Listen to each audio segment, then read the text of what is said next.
ഈ വീഡിയോയിൽ നമ്മൾ ഇന്ത്യ പാകിസ്ഥാനുമായിട്ട് ബന്ധപ്പെട്ട് ഉണ്ടായിരിക്കുന്ന കുറേ ഡെവലപ്മെൻറ്റ്സ്, അപ്പോൾ ഇതിൽ നമ്മൾ കവർ ചെയ്യാതെ പോയ കുറച്ച് കാര്യങ്ങളുണ്ട്. ആ കാര്യങ്ങളാണ് വളരെ ഡീറ്റെയിൽ ആയിട്ട് നമ്മൾ ഇതിനകത്ത് നോക്കുന്നത്. വളരെ ഉപകാരപ്രദമായിട്ടുള്ള വീഡിയോ ആണ്.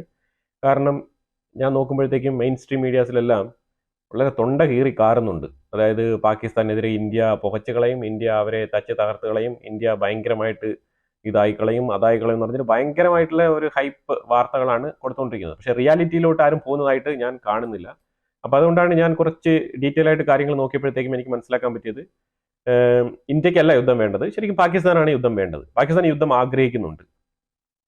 പാകിസ്ഥാൻ യുദ്ധം ആഗ്രഹിക്കുന്നത് കൊണ്ട് മാത്രമാണ് അവർ ISI through, Asim Munir through ഈ പെഹൽഗാം ആക്രമണം ഇന്ത്യക്കുള്ളിൽ അവർ നടപ്പിലാക്കിയത്. അതിന്റെ അജണ്ട തന്നെ ഇന്ത്യയുമായി ഒരു യുദ്ധത്തിലേക്ക് പോവുക എന്നുള്ളത് തന്നെയാണ്. പാകിസ്ഥാൻ കുറെ വർഷങ്ങളായിട്ട് തന്നെ ഈ ഒരു പ്രതിസന്ധി നേരിട്ടുകൊണ്ട് വരികയാണ്. ഇന്ത്യയുടെ ഒരു വളർച്ച, ഇന്ത്യയുടെ ഒരു കുതിപ്പ്, ഇതെല്ലാം തന്നെ പാകിസ്ഥാന്റെ ഉറക്കം കെടുത്തിയിട്ട് കുറെ വർഷങ്ങളായി. അപ്പൊ അവരൊരു നല്ലൊരു അവസരം കാത്തിരിക്കുകയാണ്. അതിനു വേണ്ടിയിട്ട് അവർക്ക് വേണ്ടത് എന്താണ്? ഇന്ത്യയുമായിട്ട് യുദ്ധം ചെയ്യാൻ തയ്യാറാണ് എന്ന് പ്രഖ്യാപിക്കുന്ന ഒരു പട്ടാള മേധാവി. അപ്പൊ അങ്ങനെ ഒരു പട്ടാള മേധാവിയാണ് ഇപ്പൊ കിട്ടിയത് അവർക്ക്, ആസിം മുനീർ. അപ്പൊ ആസിം മുനീർ എന്ന് പറഞ്ഞാൽ തീവ്ര നിലപാടുള്ള ആളാണ്. അയാളുടെ സംസാരമൊക്കെ നമ്മൾ കേട്ടതാണ്. അപ്പൊ അതുകൊണ്ട് ഇവിടെ യുദ്ധം ഇന്ത്യക്കല്ല വേണ്ടത്, യുദ്ധം വേണ്ടത് പാകിസ്ഥാനാണ്. അതാണ് നമ്മൾ ഇതിനകത്ത് ഏറ്റവും കൂടുതൽ മനസ്സിലാക്കേണ്ടത്. അപ്പൊ അതുമായിട്ട് നമ്മൾ ബന്ധപ്പെട്ട് നോക്കുകയാണെന്നുണ്ടെങ്കിൽ അവരുടെ എക്കണോമിക്ക് ഭയങ്കര വീക്കാണ്. ഒരു യുദ്ധം നടത്തി കഴിഞ്ഞാൽ കുറെ ആൾക്കാർ കുറെ സഹായങ്ങളൊക്കെ കൊണ്ടു കൊടുക്കും. അവരുടെ അലയൻസിലുള്ള രാജ്യങ്ങളൊക്കെ അവരെ സഹായിക്കും. കാരണം അതിന്റെ ഒരു ഗ്രേറ്റ് എക്സാമ്പിൾ ആയിട്ട് ഉക്രൈൻ നിലനിൽക്കുകയാണ്. ഇപ്പം ഉക്രൈനിൽ എന്തെല്ലാം പ്രതിസന്ധികൾ വന്നാലും എവിടെയെങ്കിലും നിന്നൊക്കെ ആൾക്കാർ കാശ് കൊണ്ട് കൊടുക്കും. ആ സഖ്യരാഷ്ട്രങ്ങളായിട്ട് ഇരിക്കുന്ന ആ രാജ്യങ്ങളെല്ലാം, അതിന്റെ ബെനിഫിഷ്യറി അനുഭവിക്കുന്ന രാജ്യങ്ങളെല്ലാം തന്നെ കൊണ്ട് പൈസ കൊടുക്കും. യൂറോപ്പിൽ നിന്നും പൈസ കിട്ടുന്നുണ്ട്. അമേരിക്കയിൽ നിന്നും ബൈഡൻ അഡ്മിനിസ്ട്രേഷൻ ഉണ്ടായിരുന്ന സമയത്ത് കുറെ പൈസ കിട്ടി.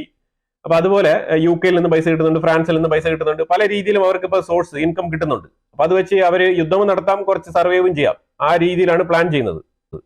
അപ്പൊ പാകിസ്ഥാൻ ആണെങ്കിൽ ഇപ്പൊ ആർമിക്കുള്ളിൽ തന്നെ അവർക്ക് ഇപ്പൊ പൈസ വളരെ, ഇപ്പൊ ആർമിക്കുള്ളിലാണെങ്കിലും പൈസ വളരെ ബുദ്ധിമുട്ടാണ്. ഇപ്പൊ എത്രയോ കാലങ്ങൾക്ക് ശേഷമാണ് ഇപ്പൊ ഈ 1.4 ബില്യൺ IMF കൊണ്ട് കൊടുത്തത്. യുദ്ധം വേണ്ട എന്ന് പറയുന്ന IMF ഇപ്പൊ കൃത്യമായിട്ട് ഈ സമയത്ത് പൈസ കൊണ്ട് കൊടുത്തതിന്റെ അർത്ഥം എന്താണെന്നുള്ളത് എനിക്ക് മനസ്സിലാവുന്നില്ല. ഞാൻ എത്ര ചിന്തിച്ചിട്ട് മനസ്സിലാവുന്നില്ല. കുറച്ച് കഴിഞ്ഞിട്ട് ഇതിലൊരു തീരുമാനമൊക്കെ ആയിട്ട് തീരുമാനിച്ചാൽ പോരെ. പൈസ കൊടുത്തോ പാകിസ്ഥാൻ, കുഴപ്പമൊന്നുമില്ല. പക്ഷെ യുദ്ധം വരില്ല എന്ന് നിൽക്കുന്ന ഒരു സമയത്ത് കൊണ്ട് IMF പൈസ കൊടുക്കണമെന്നുണ്ടെങ്കിൽ അതിന്റെ പിന്നിൽ എന്തോ ഒരു ഗൂഢതന്ത്രമുണ്ട്. അതിന്റെ കളി ചൈനയുടെ ആണെന്ന് നമ്മൾ ഓൾറെഡി പറഞ്ഞിട്ടുണ്ട്. അപ്പൊ എന്തായാലും ഇതൊക്കെ തന്നെയാണ് പാകിസ്ഥാന്റെ ഇന്റൻഷൻ. ഇന്ത്യക്കല്ല യുദ്ധം വേണ്ടത്, പാകിസ്ഥാനാണ് യുദ്ധം വേണ്ടത്. അത് വളരെ ക്ലിയർ ആയിട്ട് നിങ്ങൾ വളരെ വ്യക്തമായിട്ട് മൈൻഡിൽ പതിപ്പിച്ചോളൂ. കാരണം ഇതാണ് അതിന്റെ കറക്റ്റ് ആയിട്ടുള്ള ഡെഫിനിഷൻ. ഇന്ത്യ ആരെയും അടിക്കാൻ വേണ്ടിയിട്ട്, ഇന്ത്യ പാകിസ്ഥാന്റെ ജനങ്ങളെ ഇപ്പൊ ബോംബിട്ട് തകർക്കാൻ വേണ്ടിയിട്ട് നിൽക്കുന്നതേ അല്ല. കാരണം ഈ മെയിൻ സ്ട്രീം മീഡിയാസ് ഒക്കെ ഇങ്ങനെ എയർ ചെയ്യുന്നത് കണ്ടു കഴിഞ്ഞാൽ നമുക്കിതിനെ കേട്ടിട്ട് എന്തോ പോലെ തോന്നുന്നു. കാരണം ആ രീതിയിലാണ് ഇന്ത്യ, ആ രീതിയിൽ ഒരിക്കലും ഒരു കമന്റ്സും ഒരു രീതിയിലും പാസ്സാക്കിയിട്ടില്ല. അത് ഏപ്രിൽ 22-ാം തീയതി ആ പെഹൽഗാം ആക്രമണം കഴിഞ്ഞിട്ട് പാകിസ്ഥാൻ എത്ര വട്ടം ഇന്ത്യയെ പ്രകോപിപ്പിച്ചിട്ടുണ്ടെന്നുള്ള വിശദ വിവരം കൂടെ ഞാൻ കളക്ട് ചെയ്ത് വെച്ചിട്ടുണ്ട്. അതും കൂടെ ഞാൻ ഇവിടെ പറയുന്നതായിരിക്കും. ഇപ്പൊ യുദ്ധം വരുമോ ഇല്ലയോ എന്നൊക്കെ ചോദിച്ചു കഴിഞ്ഞാൽ ഒരേ ഒരു വിഷയം മാത്രം ഞാൻ നിങ്ങളുടെ പറയാം. അത് വെച്ചിട്ട് നിങ്ങൾ തന്നെ തീരുമാനിക്കുക. American state secretary Marco Rubio ഇന്ത്യയും പാകിസ്ഥാനുമായിട്ടുള്ള ഈ ഒരു പ്രശ്നത്തില് ഒരു പ്രശ്ന പരിഹാരത്തിന് വേണ്ടിയിട്ട് ഞാൻ ഇടപെടാം എന്ന് പറഞ്ഞിട്ടുണ്ട്. ഇതിനു മുമ്പ് ആന്റണി ബ്ലിങ്കൻ, ഇതിനു മുമ്പ് ഇരുന്ന അമേരിക്കയിൽ നിന്നും ഇതേപോലെ ഇടപെടാമെന്ന് പറഞ്ഞ പല സെക്രട്ടറിമാരുണ്ടായിരുന്നു. ഈ സെക്രട്ടറിമാരൊക്കെ ഇടപെട്ടതാണ് ഇസ്രായേൽ ഗാസ, തീരുമാനം ഉണ്ടാക്കാൻ പറ്റിയിട്ടില്ല. റഷ്യ ഉക്രൈൻ, തീരുമാനം ഉണ്ടാക്കാൻ പറ്റിയിട്ടില്ല. ഇപ്പോൾ യുദ്ധം നടന്നുകൊണ്ടിരിക്കുകയാണ്. ഇതേ ലബനാനുമായിട്ട് ബന്ധപ്പെട്ട കേസ്, അവിടെയും യുദ്ധം നടന്നുകൊണ്ടിരിക്കുകയാണ്. ഇറാനുമായിട്ട് ബന്ധപ്പെട്ട കേസ്, അവിടെയും തീരുമാനമായിട്ടില്ല. അപ്പൊ ഇവരെവിടെയൊക്കെ ഇടപെടുന്നോ അവിടെയൊക്കെ തീരുമാനം ഉണ്ടായിട്ടില്ല. ഇത് യാഥാർത്ഥ്യമാണ്. ഈ യാഥാർത്ഥ്യങ്ങളൊക്കെ നമ്മളുടെ മുന്നിലുണ്ട്. ഇതിൽ ആരെയും കുറ്റപ്പെടുത്താനോ ഇതിൽ ആരെയും പോയിന്റ് ഔട്ട് ചെയ്യാനോ ഇല്ല. നമ്മളുടെ പോയിന്റ് ഓഫ് വ്യൂ എന്ന് പറഞ്ഞാൽ ഇന്ത്യയാണ്. ഇന്ത്യ ഫസ്റ്റ് എന്നുള്ള നിലയിലാണ് നമ്മൾ ഈ വീഡിയോ അവതരിപ്പിക്കുന്നത്. നമ്മൾ ഇതിനു മുമ്പ് കണ്ടിരിക്കുന്ന എക്സാമ്പിൾസ് എല്ലാം തന്നെ നമുക്ക് വാലിഡേറ്റ് ചെയ്യേണ്ടി വരും. അങ്ങനെ വാലിഡേറ്റ് ചെയ്യുമ്പോഴത്തേക്കും അമേരിക്കയുടെ ഈ ഒരു ആഗ്രഹം, അതായത് ഈ മാർക്കോ റൂബിയോയെ വെച്ചിട്ട് ഒരു മീഡിയേഷൻ ഇന്ത്യ തള്ളിക്കളയുകയാണ് വേണ്ടത്. കാരണം ഇന്ത്യ ഇതുവരെ ആരെയും തന്നെ ഇടപെടുത്തിയിട്ടില്ല. ഇന്ത്യയുടെ ആഭ്യന്തര കാര്യങ്ങൾ ഇന്ത്യക്ക് തീരുമാനിക്കാൻ അറിയാം. ഇതുവരെ അങ്ങനെയാണ്. ഇനിയും അത് അങ്ങനെ തന്നെ മുന്നോട്ട് പോകണം എന്നാണ് ഞാൻ പ്രതീക്ഷിക്കുന്നത്. കാരണം മാർക്കോ റൂബിയോ ആയിക്കോട്ടെ, മാർക്കോ റൂബിയോയുമായിട്ട് നമുക്ക് യാതൊരു പ്രശ്നമില്ല. ഇന്ത്യയുമായിട്ടും ഇന്ത്യക്കാരുമായിട്ടും നല്ല രീതിയിൽ റെസ്പെക്ട്ഫുൾ ആയിട്ട് പെരുമാറുന്ന ഒരു വ്യക്തിയാണ് മാർക്കോ റൂബിയോ, ഇപ്പോഴത്തെ അമേരിക്കൻ സ്റ്റേറ്റ് സെക്രട്ടറി. ചൈനയ്ക്കെതിരെയും ഇന്ത്യക്ക് അനുകൂലിച്ചുമുള്ള പല സാഹചര്യങ്ങൾ അമേരിക്കയുടെ പുള്ളി ഈ ഒരു പൊസിഷനിൽ ഇല്ലാത്ത സമയത്ത്, ഓപ്പോസിറ്റ് പറയുന്ന സമയത്ത് തന്നെ പുള്ളി ചെയ്തു തന്നിട്ടുണ്ട് ഇന്ത്യക്ക്. അപ്പൊ അതുകൊണ്ട് ഇന്ത്യയുമായിട്ട് ആ രീതിയിൽ ഒരു ബോണ്ടിങ് ഉള്ള ഒരു വ്യക്തിയാണ് അമേരിക്കൻ സ്റ്റേറ്റ് സെക്രട്ടറി നിലവിലത്തെ മാർക്കോ റൂബിയോ. നമ്മൾ അതിലേക്ക് അത്ര ഡീപ്പായിട്ട് പോകുന്നില്ല. ഇന്ത്യ മിക്കവാറും ഇതിനെ തള്ളിക്കളയാനാണ് സാധ്യത. ഫ്ലൈറ്റ് റഡാർ മാപ്പ് നമ്മൾ പരിശോധിച്ച് എടുത്ത റിപ്പോർട്ടാണ്. ആ റിപ്പോർട്ടിൽ C-17 ഗ്ലോബ് മാസ്റ്റർ എന്ന് പറഞ്ഞ ആ ഒരു കാർഗോ ഫ്ലൈറ്റ് 7 ട്രിപ്പ് ഇന്ത്യക്കുള്ളിൽ ഗുജറാത്തിൽ അഹമ്മദാബാദിൽ ചെയ്തിട്ടുണ്ട്. ഇത് ന്യൂസിലൊക്കെ പല ചിലപ്പോൾ ഡിഫറെന്റ് റീസൺ ആയിരിക്കും ഇതിനകത്ത് മെൻഷൻ ചെയ്തിരിക്കുന്നത്. പല റീസൺസ് അതിനകത്ത് വരാം. വാർത്തകളിലൊക്കെ പല റീസൺസിന് വരാം. ഇന്ന കാരണത്തിന് വന്നു, ഇന്ന കാരണത്തിന് വന്നു. ചിലപ്പോൾ ഹെൽത്ത് റീസൺസ് ആയിരിക്കാം, ചിലപ്പോൾ ഇന്ത്യക്ക് എന്തെങ്കിലും മറ്റുള്ള ആവശ്യങ്ങൾക്ക് വേണ്ടിയിട്ട് കൊണ്ടുവന്നതാണെന്നൊക്കെ പറയാം. പക്ഷേ 7 ട്രിപ്പ് ബഹ്റൈൻ, ഖത്താർ ഈ 2 US എയർബേസുകളിൽ നിന്നുമാണ് ഈ ഒരു ഷട്ടിൽ ടേക്ക് ഓഫ് ചെയ്തിരിക്കുന്നത്. അത് റീച്ച് ചെയ്തിരിക്കുന്നത് ഗുജറാത്തിലെ അഹമ്മദാബാദിലാണ് ലാൻഡ് ചെയ്തിരിക്കുന്നത്. ഇതിനകത്ത് എന്ത് കൊണ്ടുവന്നു, എന്ത് കൊണ്ടുവന്നില്ല, ഇതൊന്നും നമുക്കറിയത്തില്ല. പക്ഷേ ഇന്ത്യക്ക് ഈ ഹെവി ലിഫ്റ്റിംഗ് ട്രാൻസ്പോർട്ടേഷന് വേണ്ടിയിട്ട് പൊതുവെ ഈ ഒരു ബ്രഹ്മോസ് പോലത്തെ ആയുധങ്ങളൊക്കെ നമ്മൾ ഷിപ്മെന്റ് ചെയ്യാൻ വേണ്ടിയിട്ട് നമുക്ക് ഒരു മിനിമം 3 to 5 ഇതേപോലെ ഈ ഒരു C-17 കാറ്റഗറിയിൽപ്പെട്ട ഈ ഒരു എയർക്രാഫ്റ്റ് കരിയർ മേടിക്കാനുള്ള താല്പര്യമുണ്ട് ഇന്ത്യക്ക്. അതിന്റെ ഭാഗമായിട്ടും ആവാം. എന്തിനാണെന്ന് കൃത്യമായിട്ട് പറഞ്ഞിട്ടില്ല, പക്ഷെ വളരെ കൃത്യമായിട്ട് കാര്യങ്ങൾ നടക്കുന്നുണ്ട്. 7 ട്രിപ്പാണ് അഹമ്മദാബാദിൽ ലാൻഡ് ചെയ്തത്. കഴിഞ്ഞ 3 to 4 ഡേയ്സിലാണ് ഈ ഒരു 7 ടൈംസ് ലാൻഡ് ചെയ്തിരിക്കുന്നത്. പിന്നെ ഇതിനകത്ത് എന്ത് കൊണ്ടുവന്നു, എന്ത് കൊണ്ടുവന്നില്ല, അതിനെക്കുറിച്ചൊന്നും നമ്മൾ കമന്റ് ചെയ്യേണ്ട ആവശ്യമില്ല. ഇപ്പോൾ അതൊക്കെ ഇന്ത്യൻ എയർഫോഴ്സുമായിട്ട് ബന്ധപ്പെട്ട കാര്യങ്ങളാണ്.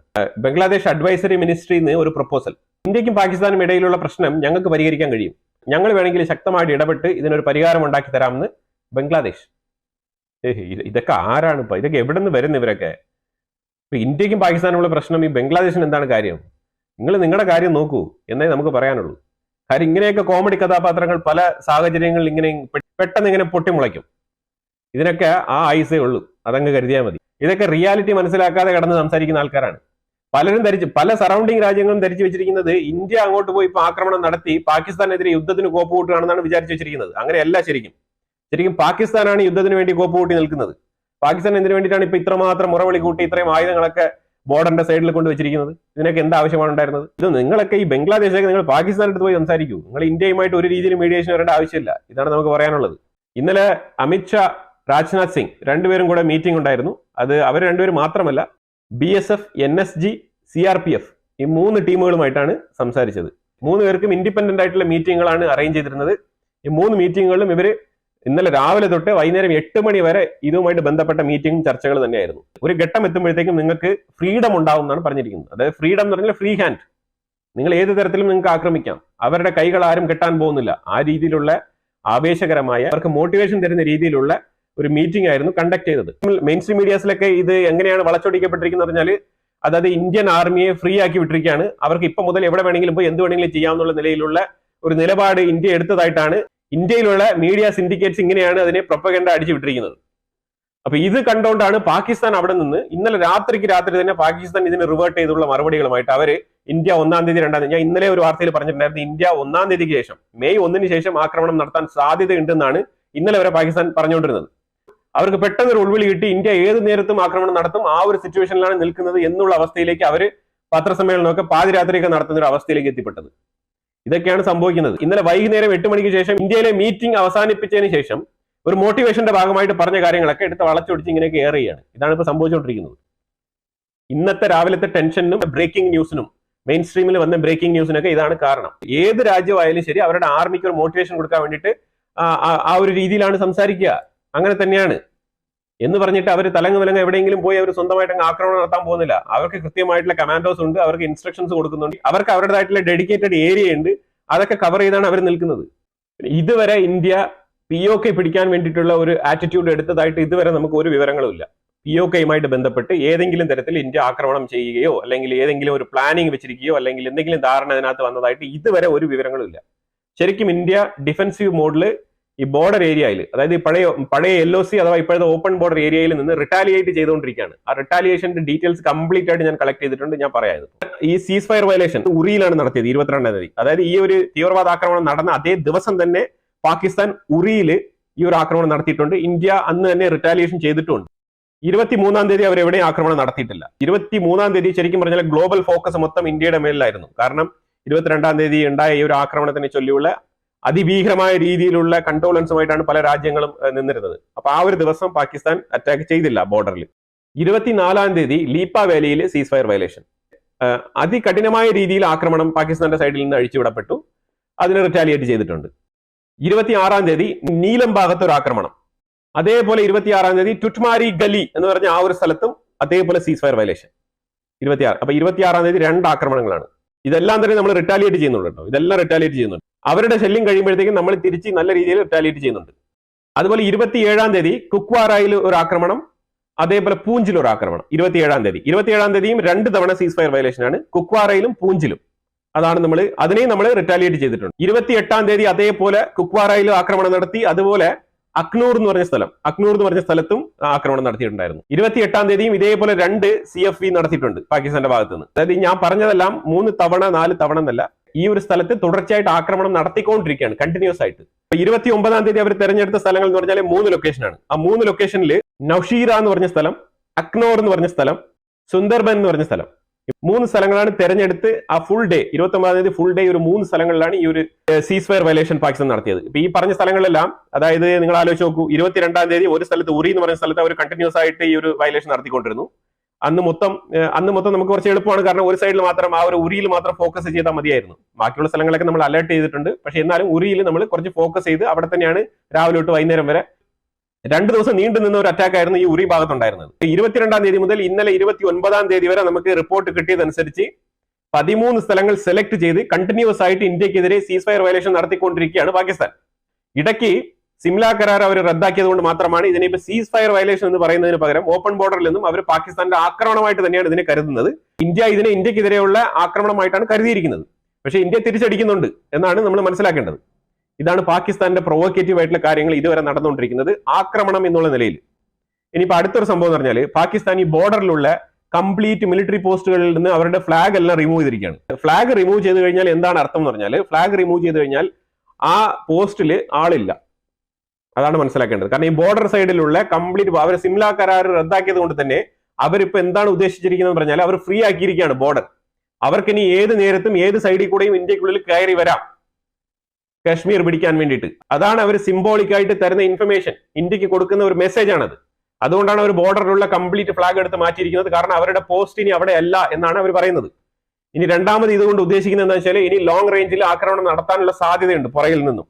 ഇനിയിപ്പോ ഈ പോസ്റ്റിൽ അവരുടെ ആൾക്കാരെ കൊണ്ട് നിർത്തേണ്ട ആവശ്യമില്ല, കാരണം അവർ ഫുൾ ഫ്ലെഡ്ജിന് തയ്യാറായിരിക്കുകയാണ് എന്നുള്ളൊരു സൂചനയാണ് ഈ ഒരു പോസ്റ്റിൽ നിന്നും ഫ്ലാഗ് ഒക്കെ എടുത്ത് മാറ്റിയിരിക്കുന്നതായിട്ട് മനസ്സിലാക്കാൻ പറ്റുന്നത്. ഈ ബോർഡറിന്റെ ക്ലോസ് ആയിട്ടുള്ള ഏരിയയിൽ ഇരിക്കുന്ന ആൾക്കാരെയൊക്കെ ഇവാക്യുവേറ്റ് ചെയ്തിട്ടുണ്ട്. പക്ഷെ ഒരു യുദ്ധം ഉണ്ടായി കഴിഞ്ഞാൽ ലോങ് റേഞ്ചിൽ ആ ഒരു ഏരിയയിലുള്ള ആൾക്കാരെയൊക്കെ മാറ്റുന്ന ആ ഒരു പരിപാടി ഇതുവരെ ചെയ്തിട്ടില്ല. പാകിസ്ഥാനും ചെയ്തിട്ടില്ല, ഇന്ത്യയും ചെയ്തിട്ടില്ല. ഇതുവരെ ഒരു വില്ലേജും ഫുൾ ആയിട്ട് ഒഴിപ്പിച്ചിട്ടില്ല. അതും കൂടി നമുക്ക് ഇതിനകത്ത് കൂട്ടിച്ചേർക്കേണ്ടത്. കറാച്ചിയിൽ മാത്രം 6 നേവൽ ഷിപ്പുകൾ കൊണ്ട് ഡോക്ക് ചെയ്തിട്ടുണ്ട്. കറാച്ചിയിൽ 6 നേവി ഷിപ്പുകൾ അവിടെ പാർക്ക് ചെയ്തിരിക്കുകയാണ്. ഈ ക്വാദാർ പോർട്ട്, അതായത് ചൈനയുമായിട്ട് ബന്ധപ്പെട്ട് കിടക്കുന്ന ആ ഒരു ക്വാദാർ പോർട്ട് ഫുൾ അവർ അടച്ച് സീൽ വെച്ചിരിക്കുകയാണ്. കാരണം ഈ ക്വാഡാർ പോർട്ട് അവർക്ക് തന്നെ ഡേഞ്ചർ ആണ്. കാരണം അവിടെ ബലൂചിസ്ഥാൻ എന്ന് പറഞ്ഞ ഒരു BLA ആർമിയുടെ ത്രെട്ട് അവർക്കുണ്ട്. അതുകൊണ്ടാണ് അവർ അത് അടച്ചു പൂട്ടിയത്. കാരണം അത് പ്രൊട്ടക്ട് ചെയ്യാൻ ഇനി ഇവിടുന്ന് ആർമി ഉദ്യോഗസ്ഥരൊന്നും ആരും പോകുന്നില്ല. അതാണ് നമ്മൾ മനസ്സിലാക്കേണ്ടത്. ഈ ബലൂചിസ്ഥാൻ സെക്ടറിലുള്ള ഈ ബലൂജ് ബറ്റാലിയൻസ് ആയിട്ടിരിക്കുന്ന ആൾക്കാരൊന്നും തന്നെ ഈ ഒരു ഗ്വാഡാർ പോർട്ടുമായിട്ട് ബന്ധപ്പെട്ട് അവർ പ്രവർത്തിക്കുന്നില്ല എന്ന് പറഞ്ഞു കഴിഞ്ഞു. ഗ്വാഡാർ പോർട്ട് അടച്ചു പൂട്ടിയിരിക്കുന്നത്. ചൈനയുടെ സീപക് കോറിഡോറിന്റെ ക്രൗൺ ഓഫ് ജ്വൽ എന്നാണ് വിളിക്കുന്നത് ഈ ഒരു ഗ്വാഡാർ പോർട്ട്. അതിന് വന്ന അവസ്ഥയാണ് ഞാനിപ്പോൾ പറഞ്ഞുകൊണ്ടിരിക്കുന്നത്. ചൈനയ്ക്കൊക്കെ വന്ന ഒരു ഗതികേടെ ഈ സീപക് ഒന്നുമില്ലാതായി കളഞ്ഞു. അതാണ് ഇപ്പൊ നമുക്ക് ഇതിനകത്ത് മനസ്സിലാക്കേണ്ടത്. മലേഷ്യ ഇന്നലെ രാത്രിക്ക് രാമായണം പാകിസ്ഥാനിൽ പറന്നിറങ്ങി ഇസ്ലാമാബാദിൽ. ഞങ്ങൾ കൂടെയുണ്ട്, ഒന്നും പേടിക്കണ്ട, നിങ്ങൾക്ക് വേണ്ട എല്ലാ സഹകരണങ്ങളും മലേഷ്യ തരുന്നതായിരിക്കും. അതിനൊപ്പം അപ്പൊ അങ്ങനെ മലേഷ്യൻ റെപ്രസെന്റേറ്റീവ് അവിടെ വന്നതിനോടൊപ്പം ഒരു കാർഗോ ഷിപ്പ് അവരുടെ അടുത്ത് ബാക്കിയായിട്ടുള്ള കുറച്ച് ആയുധങ്ങളൊക്കെ കൊണ്ട് പാകിസ്ഥാനിൽ ഇറക്കി കൊടുത്തിട്ട് പോയിട്ടുണ്ട് മലേഷ്യ, തുർക്കി ഇവിടെയൊക്കെ ടിക്കറ്റ് എടുത്ത് വെച്ചിരിക്കുന്ന ആൾക്കാർ ടൂറിസ്റ്റ് ആയിട്ട് പോകാൻ വേണ്ടി ഇരിക്കുന്നെങ്കിൽ അതൊക്കെ ക്യാൻസൽ ആക്കിയിട്ട് നിങ്ങൾ വേറെ ഏതെങ്കിലും സ്ഥലം പ്ലാൻ ചെയ്യുക. അതായിരിക്കും നല്ലത്. കാരണം അവിടെയൊക്കെ പോയി ഇന്ത്യയുടെ പൈസ ചെലവാക്കേണ്ട ആവശ്യമില്ലെന്നേ. ചൈന പാകിസ്ഥാന് നല്ല രീതിയിൽ ആയുധം കൊടുക്കുന്നുണ്ട്. അതൊരു സൈഡിൽ നടന്നുകൊണ്ടിരിക്കുന്ന ഒരു അവസ്ഥയിൽ ഇന്നലെ, അതായത് ഞാൻ ഇതിന് മുമ്പ് ഇട്ട വീഡിയോയിൽ പറഞ്ഞിട്ടുണ്ട്, ലെബനാനിൽ ഇന്നലെ കൂട്ടക്കരച്ചിലായിരുന്നുള്ളത്. ലെബനാന്റെ കരച്ചിലിന്റെ വിളി ഇറാൻ കേട്ടിട്ടുണ്ട്. ഇറാൻ ഒരു ഫോൺ കോൾ ചെയ്തു ചൈനയ്ക്ക്. ചൈന ഒരു ലോഡ് ആയുധങ്ങളുമായിട്ടുള്ള കാർഗോ ഷിപ്പ് ബെയ്റൂത്തിൽ കൊണ്ട് ഇറക്കി കൊടുത്തിട്ടുണ്ട്. ചൈനയുടെ പണി നിങ്ങൾ കണ്ടോ? അതായത് യുദ്ധം ആളിക്കത്തിപ്പിക്കാൻ എന്തൊക്കെ ചെയ്യാൻ പറ്റുമോ ആ രീതിയിലുള്ള പ്രവൃത്തികളൊക്കെയാണ് ചൈന ചെയ്യുന്നത്. ചൈന ഇപ്പൊ ഇത് എന്തിനു കൊണ്ടുപോയി ഒരു എക്സ്പ്ലനേഷൻ ഇതുവരെ കൊടുത്തിട്ടില്ല. പക്ഷെ ഒരു ലോഡ് ആയുധങ്ങൾ കൊണ്ട് ഇറക്കി കൊടുത്തിട്ടുണ്ട്. കൃത്യമായിട്ട് മാപ്പും കാര്യങ്ങളൊക്കെ റഡാറിൽ, കൃത്യമായിട്ട് ഫ്ലൈറ്റ് റഡാറിൽ കാര്യങ്ങളൊക്കെ വളരെ വ്യക്തമായിട്ട് പതിഞ്ഞിട്ടുണ്ട്. ചൈനയാണ് ഈ ഒരു ട്രിപ്പ് കൊണ്ട് കൊടുത്തത്. കാരണം ഇനി ചൈനയ്ക്ക് ബന്ദർ അബ്ബാസിൽ കൊണ്ട് കൊടുത്ത് അവിടെ കൊണ്ട് കൊടുക്കാൻ പറ്റില്ല. അതും പോരാഞ്ഞിട്ട് ഇസ്രായേലിന്റെ കണ്ണുകളാണെങ്കിൽ നിരന്തരം ഇറാന്റെ മേളിൽ മോണിറ്റർ ചെയ്തുകൊണ്ടിരിക്കുകയാണ്. അപ്പൊ അതുകൊണ്ട് വേറെ വഴിയില്ലാഞ്ഞിട്ട് ചൈന ഡയറക്റ്റ് ആയിട്ട് ബെയ്റൂത്തിൽ കൊണ്ട് ഇറക്കി കൊടുത്തതാണെന്നാണ് പറയുന്നത്. ആയുധങ്ങളാണ് ഇറക്കി കൊടുത്തതെന്നാണ് പൊതുവിൽ വാർത്തകൾ വരുന്നത്. ഇതിന് അമേരിക്കയുടെ ഭാഗത്തുനിന്ന് ഒരു രീതിയിലുള്ള കമന്റും ഇതുവരെ വന്നിട്ടില്ല. തീർച്ചയായിട്ടും അമേരിക്കയുടെ ഇന്റലിജൻസ് ഇതിന്റെ പുറകിൽ പ്രവർത്തിക്കുന്നുണ്ടായിരിക്കും. തായ്യബ് എർദോഗൻ ഇന്നലെ യൂട്ടേൺ അടിച്ച് ഞങ്ങൾ പാകിസ്ഥാനുമായിട്ട് ആയുധങ്ങളൊന്നും കൊടുക്കുന്നില്ല എന്നൊക്കെ പറഞ്ഞിരുന്നെങ്കിലും പാകിസ്ഥാന് ഞങ്ങളുടെ പൂർണ്ണ പിന്തുണയുണ്ടെന്നാണ് പറഞ്ഞിരിക്കുന്നത്. അപ്പൊ ഈ പിന്തുണ ഉണ്ടെന്ന് പറയുന്നതിന്റെ അർത്ഥം എന്ന് പറഞ്ഞാൽ എർദോഗനാണ് മെയിൻ ആയിട്ട് മലേഷ്യയുമായിട്ട് സംസാരിച്ച് മലേഷ്യയിൽ നിന്നും ഈ ഒരു പാകിസ്ഥാൻ വേണ്ടിയിട്ടുള്ള സപ്പോർട്ട് തട്ടിക്കൂട്ടി റെഡിയാക്കി ഉണ്ടാക്കി ഇവിടെ കൊണ്ട് ആയുധം ഇറക്കി കൊടുത്തിരിക്കുന്നത്. ഇനിയിപ്പോ മലേഷ്യ കൊണ്ട് കൊടുത്തത് തുർക്കിയുടെ ആണോ എന്ന് വരെ സംശയമുണ്ട്. സംശയിക്കാം, അങ്ങനെ വരാനുള്ള വഴിയാണ് ഏറ്റവും കൂടുതൽ. തുർക്കിയുടെ സൈബർ സെക്യൂരിറ്റി വിങ്ങുമായിട്ട് ബന്ധപ്പെട്ട് പ്രവർത്തിക്കുന്ന ഒരു മിനിസ്റ്റർ, അയാൾ പാകിസ്ഥാൻ ഇന്നലെ സന്ദർശിച്ചു. ഇന്നലെ പാകിസ്ഥാനിൽ വെച്ചിട്ട് ഹൈ ലെവൽ മീറ്റിംഗ് അവർ തമ്മിൽ ഉണ്ടായിരുന്നു. അവർ പറഞ്ഞത് ഡിഫൻസ് കോപ്പറേഷൻ അതേപോലെ സൈബർ സെക്യൂരിറ്റി കോപ്പറേഷനുമായിട്ട് ബന്ധപ്പെട്ട് ഞങ്ങളുടെ നെക്സ്റ്റ് ലെവൽ ചർച്ചയ്ക്ക് വേണ്ടിയിട്ട് വന്നതാണെന്നാണ് പറഞ്ഞത്. അറിയാലോ, നമ്മൾ ഇതിനെക്കുറിച്ചുള്ള വീഡിയോ വളരെ ഡീപ്പായിട്ട് തന്നെ ഇട്ടിട്ടുണ്ട്. ഇവർ തമ്മിലുള്ള ബന്ധം എന്താണ്, സൈബർ സെക്യൂരിറ്റിയിൽ 2017 മുതൽ പാകിസ്ഥാനെ സഹായിക്കുന്നത് തുർക്കിയാണ്. ഇതെല്ലാം തന്നെ നമ്മൾ വളരെ ഡീപ്പായിട്ട് സംസാരിച്ച വീഡിയോ കിടപ്പുണ്ട് നമ്മുടെ ചാനലിൽ. അസർബൈജാൻ അവരുടെ നിലപാട് വ്യക്തമാക്കിയിരിക്കുകയാണ്. അസർബൈജാൻ ഇപ്പൊ കൂടുതൽ രാജ്യങ്ങൾ ഇപ്പം ഇങ്ങനെ വ്യക്തമാക്കാണ്. UN റെസൊല്യൂഷൻ ഉണ്ടാക്കി സൈൻ ചെയ്തപ്പോഴേ ഞാൻ പറഞ്ഞായിരുന്നു, ദിവസങ്ങൾ മാറി മാറി വരുമ്പോഴത്തേക്കും ഒരുപാട് ആൾക്കാർ ഇങ്ങനെ അവരുടെ പുറം ചട്ടയൊക്കെ മാറ്റിയിട്ട് ഇങ്ങനെ അവരുടെ യഥാർത്ഥ സ്വഭാവം വെളിയിൽ കാണിച്ചുകൊണ്ട് വരും എന്നുള്ളത്. അസർബൈജാൻ ഇപ്പോൾ പാകിസ്ഥാനെ സപ്പോർട്ടുമായിട്ടാണ് വന്നിരിക്കുന്നത്. അസർബൈജാൻ പാകിസ്ഥാനെ സപ്പോർട്ട് ചെയ്യും, കാരണം ഡിഫൻസുമായിട്ട് ബന്ധപ്പെട്ട് അങ്ങനെയാണ്. അസർബൈജാൻ ഇന്ത്യക്കെതിരെയുള്ള നിലപാട് എടുക്കുന്നതിന് കാരണം വേറെ ഒന്നുമില്ല, ഇന്ത്യ അസർബൈജാന്റെ ഓപ്പോസിറ്റ് ആയിട്ട് നിൽക്കുന്ന അർമേനിയക്കാണ് സപ്പോർട്ട് ചെയ്യുന്നത്. സപ്പോർട്ടല്ല, ഇന്ത്യ വെപ്പൺ ആണ് സപ്ലൈ ചെയ്യുന്നത്. അപ്പൊ വെപ്പൺ സപ്ലൈ ചെയ്യുന്നത് ഇന്ത്യ ആയതുകൊണ്ടാണ് അവർ ഇന്ത്യ എതിർക്കുന്നത്. പക്ഷേ ഇതേ സമയം അമേരിക്കയാണ് വെപ്പൺ സപ്ലൈ ചെയ്യുന്നുണ്ടെങ്കിൽ അസർബൈജാൻ ഒരിക്കലും അമേരിക്ക എതിർക്കാൻ നിൽക്കില്ല. അതാണ് നമ്മൾ ഇതിനകത്ത് മനസ്സിലാക്കേണ്ടത്. കാരണം അവരും എല്ലാം അളന്ന് തൂക്കിയാണ് ഈ കാര്യങ്ങളൊക്കെ അവർ വിലയിരുത്തുന്നത്. ഇന്ത്യ എന്തിനാണ് ആയുധം സപ്ലൈ ചെയ്യുന്നത് എന്നുള്ളതല്ലാണ്. ഇന്ത്യ ഒരു ഇൻഡിപെൻഡന്റ് ആയിട്ട് ആയുധങ്ങൾ ഉൽപ്പാദിപ്പിക്കുകയും അവർ തീർച്ചയായിട്ടും ആയുധം സപ്ലൈ ചെയ്യുന്നു. ഇപ്പൊ റഷ്യയോ അമേരിക്കയോ അർമേനിയയ്ക്ക് ആയുധം സപ്ലൈ ചെയ്തിരുന്നു എന്നുണ്ടെങ്കിൽ അസർബൈജാന്റെ നിലപാട് ഇതായിരിക്കില്ല. അസർബൈജാൻ എവിടെയും വരണ്ട, അസർബൈജാൻ എന്തിനാണ് പാകിസ്ഥാനിൽ വന്ന് ചേരുന്നത് എന്നുള്ള ഒറ്റ ചോദ്യത്തിനുള്ള ഉത്തരം മതി. അപ്പൊ ധൈര്യമായിട്ട് ഇന്ത്യക്ക് വീണ്ടും ആയുധം കൊടുത്ത് അർമേനിയയെ ബൂസ്റ്റ് ചെയ്യിപ്പിക്കാൻ ഒരു കുഴപ്പമില്ല. അപ്പൊ അതുകൊണ്ട് അസർബൈജാൻ ഇന്നലെ തന്നെ അവരുടെ സോളിഡാരിറ്റി പാകിസ്ഥാനാണെന്നാണ് പറഞ്ഞിരിക്കുന്നത്. ഈ പെഹൽഗാമിലെ ആക്രമണം, ഈ നീചകൃത്യം നടന്നത് ഇന്ത്യക്കുള്ളിൽ, പക്ഷേ യുവമാരെല്ലാം പോയി സോളിഡാരിറ്റി പറയുന്നത് പാകിസ്ഥാന്. അതെ, ഇന്ത്യക്കുള്ളിൽ നിന്ന് പാകിസ്ഥാനികൾ പുറത്തു പോകുന്നില്ല. അതൊരു ഭീകരമായ ക്രൈസിസ് ആയിട്ട് മാറിയിരിക്കുകയാണ്. 1736 പേര് ഈ കഴിഞ്ഞ ഒരാഴ്ച കൊണ്ട് പാകിസ്ഥാന്റെ ഉള്ളിൽ നിന്നും ഇന്ത്യക്കുള്ളിലേക്ക് വന്നപ്പോൾ ഏതാണ്ട് 786 പേര് മാത്രമേ ഈ ഒരു വാഗാ ബോർഡർ കഴിഞ്ഞ് ഇന്ത്യയിൽ നിന്നും പാകിസ്ഥാനിലോട്ട് പോയത്. ഇതിൽ എവിടേക്കോ ചില സ്പെല്ലിംഗ് മിസ്റ്റേക്കുകൾ. എല്ലാവരും ഇപ്പൊ വിവാഹിതരാണ്. വിവാഹിതർ എന്ന് പറഞ്ഞാൽ പണ്ടേ ഞങ്ങളുടെ ഗ്രേറ്റ് ഗ്രാൻഡ് ഫാദർ തൊട്ട് പാകിസ്ഥാനിൽ ഇന്ത്യയിൽ നിന്ന് പോയ ആൾക്കാരാണ്, ഞങ്ങളുടെ ബന്ധുക്കളാണ്, ഞങ്ങൾ അവരുമായിട്ടാണ് വിവാഹിതരായിരിക്കുന്നത്. അപ്പൊ അതുകൊണ്ട് മാരീഡ് കപ്പിളാണ്, ലോങ് ടേം വിസയിൽ നിൽക്കുന്നതാണ്, ഇങ്ങനെയൊക്കെയുള്ള പല റീസണുകളാണ്. ഇനിയിപ്പോ മാരീഡ് ആയ ആൾക്കാരുണ്ടെങ്കിൽ അതിൻ്റെതായിട്ടുള്ള പ്രൂഫും കാര്യങ്ങളൊക്കെ കൊടുത്ത് കുട്ടികളും കാര്യങ്ങളൊക്കെ ഉണ്ടാവുമല്ലോ. ഇന്ത്യക്കാർ പാകിസ്ഥാനികളെ വിവാഹം കഴിച്ച് ഇന്ത്യക്കുള്ളിൽ താമസിക്കുന്ന ആൾക്കാർ 5 ലക്ഷത്തിലധികം ഉണ്ടെന്നാണ് ഇപ്പൊ റിപ്പോർട്ട് പറയുന്നത്. 5 ലക്ഷത്തിലധികമേ. പിന്നെ എങ്ങനെയാണ് ഇവരെ പുറത്താക്കാൻ പോകുന്നത്? ഇതൊരു കോംപ്ലക്സിറ്റി ഇഷ്യൂ ആയിട്ട് മാറിയിരിക്കുകയാണ്. പക്ഷെ ഇന്ത്യൻ ഗവൺമെന്റ് ഇതുമായിട്ട് ബന്ധപ്പെട്ട് കണക്കുകൾ രേഖപ്പെടുത്തി കൃത്യമായിട്ടുള്ള ഒരു പട്ടിക തയ്യാറാക്കി റെഡിയാക്കണം. ഇവർക്കൊരു സെപ്പറേറ്റ് ഐഡന്റി കാർഡ് എങ്കിലും കൊടുക്കണം. ഇവർക്കൊരു separate identity card every 1 year അല്ലെങ്കിൽ എവറി 2 ഇയേഴ്സ് അത് റിന്യൂ ചെയ്യുന്ന പോലെ അതിന് വേണമെങ്കിൽ ഒരു ചെറിയ ഫീയും കൂടെ ഈടാക്കാവുന്നതാണ്. ഫ്രീ ആയിട്ട് കാർഡ് കൊടുക്കേണ്ട ആവശ്യമില്ല. അതും ഒരു വരുമാന മാർഗമായിട്ട് മാറ്റാമല്ലോ. 5 ലക്ഷം പേരുണ്ടല്ലോ, നല്ലൊരു തുക കിട്ടും. അതിലൂടെ ഇവരുടെ കൺകറന്റ് ലിസ്റ്റ് നമുക്ക് എപ്പോഴും കീപ്പ് ചെയ്യാൻ പറ്റും. ഇപ്പൊ every 2 year 3 year ID card renew ചെയ്യാന്ന് പറഞ്ഞാൽ ആരൊക്കെ ഐഡി കാർഡ് റിന്യൂ ചെയ്യാൻ വരുന്നില്ല, ആരൊക്കെ റിന്യൂ ചെയ്യാൻ വരുന്നു, ഇതൊക്കെ നമുക്ക് കൃത്യമായിട്ട് വിലയിരുത്താൻ പറ്റും. അപ്പൊ അങ്ങനെയാണെങ്കിൽ 2 ഇയേഴ്സിന് ശേഷം ഇങ്ങനെ ഒരു പാകിസ്ഥാനി, ഇതാ ഇപ്പൊ ഒസാമ എന്ന് പറഞ്ഞ ഒരുത്തം വന്നിട്ടുണ്ട്. അവൻ ഏതാണ്ട് 2008 വന്നതാണ് ഇന്ത്യക്കുള്ളിൽ. അവൻ പഠിക്കാൻ വേണ്ടി വന്നാണെന്ന് പറയുന്നത്. ഇപ്പൊ അവന് ആധാർ കാർഡ് ഉണ്ട്, അവന് ആധാർ കാർഡ് ഉണ്ട്, റേഷൻ കാർഡ് ഉണ്ട്. അവൻ റേഷൻ കടയിൽ അരിയും മണ്ണെണ്ണയും എല്ലാം മേടിച്ചവൻ കഴിച്ചുകൊണ്ട് നല്ല രീതിയിൽ സുഖമായിട്ട് ഇവിടെ ജീവിക്കുകയാണ്. ഇനിയിപ്പോൾ അവന് ജോലിയും കൂടെ കിട്ടും എന്നാണ് പറയുന്നത്. ഒസാമ എന്നാണ് അവന്റെ പേര്. ഇങ്ങനെയൊക്കെയാണ് സാഹചര്യങ്ങൾ. ഇന്ത്യക്കുള്ളിൽ ജനിച്ചവന് ജോലിയില്ല, അവനൊക്കെ ഗൾഫിലും കാനഡ യൂറോപ്പ് രാജ്യങ്ങളൊക്കെ കയറി പോവാണ് ജോലിക്ക് വേണ്ടിയിട്ട്. അതും ബാങ്കിൽ ലോൺ എടുത്ത് പൈസ മുടക്കി പോവാണ്. അപ്പോഴാണ് സുഖമായിട്ട് പാകിസ്ഥാനിൽ വന്ന് ഇവിടെ സുഭിക്ഷമായിട്ട് ജീവിക്കുകയാണ്. റേഷൻ അരിയൊക്കെ മേടിച്ച് തിന്ന് സുഖമായിട്ട് സുഖജീവിതം ജീവിക്കുകയാണ്. ഇതാണ് അവസ്ഥ. അതുകൊണ്ട് ഒരു ടെമ്പററി ഐഡി കാർഡ്, ഒരു കൺകറന്റ് ലിസ്റ്റ് എവറി 2 ഇയേഴ്സ് അല്ലെങ്കിൽ 1 ഇയറിൽ ക്രിയേറ്റ് ചെയ്യുന്ന രീതിയിൽ ചെറിയൊരു ഫീസ് ഈടാക്കിക്കൊണ്ട് പുറം രാജ്യത്ത് നിന്ന് ഇന്ത്യക്കുള്ളിൽ വരുന്നവരുടെ അക്കൗണ്ടബിലിറ്റി വ്യക്തമായിട്ട് നമുക്ക് സൂക്ഷിക്കാൻ കഴിയുന്നതാണ്. ഇതെല്ലാം സ്റ്റേറ്റ് ഗവൺമെന്റുമായിട്ടും കൂടി ബന്ധിപ്പിക്കണം. പക്ഷേ ഈ ഒരു ഐഡി കാർഡ് സെൻട്രൽ ഗവൺമെന്റ് വേണം ഇഷ്യൂ ചെയ്യാൻ. ഇതിന്റെ റെക്കോർഡുകൾ NIA ബന്ധിപ്പിക്കണം.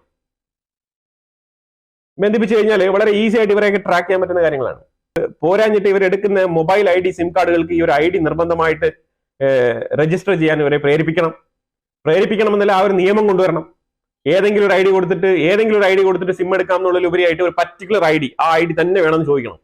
ചോദിച്ചിട്ടേ സിം കൊടുക്കാവൂ. അങ്ങനെയൊക്കെ സിമ്മൊക്കെ കൊടുത്തു കഴിഞ്ഞാൽ വളരെ വ്യക്തമായിട്ട് ഇവരെയൊക്കെ ട്രാക്ക് ചെയ്യാൻ പറ്റും. ഇല്ലാന്നുണ്ടെങ്കിൽ നമ്മൾ പാകിസ്ഥാനെ അടിക്കുമ്പോഴത്തേക്കും ഇവിടെ ഉള്ളിൽ നിന്നും പൊട്ടിത്തെറിക്കും. എവിടെ നിന്ന് പൊട്ടുന്നു എന്ന് അറിയാൻ തന്നെ വലിയ ബുദ്ധിമുട്ടായിരിക്കും. ഇതൊക്കെയാണ് ഇപ്പൊ തൽക്കാലം കിട്ടിയ ഡെവലപ്മെന്റ്സ്. അപ്പൊ ഇതിനെക്കുറിച്ചുള്ള അഭിപ്രായങ്ങൾ കമന്റ് ബോക്സിൽ രേഖപ്പെടുത്തുക. കൂടുതൽ വിഷയങ്ങൾ കിട്ടുന്ന മുറയ്ക്ക് അടുത്ത വീഡിയോയിൽ വരാം. Thank you so much.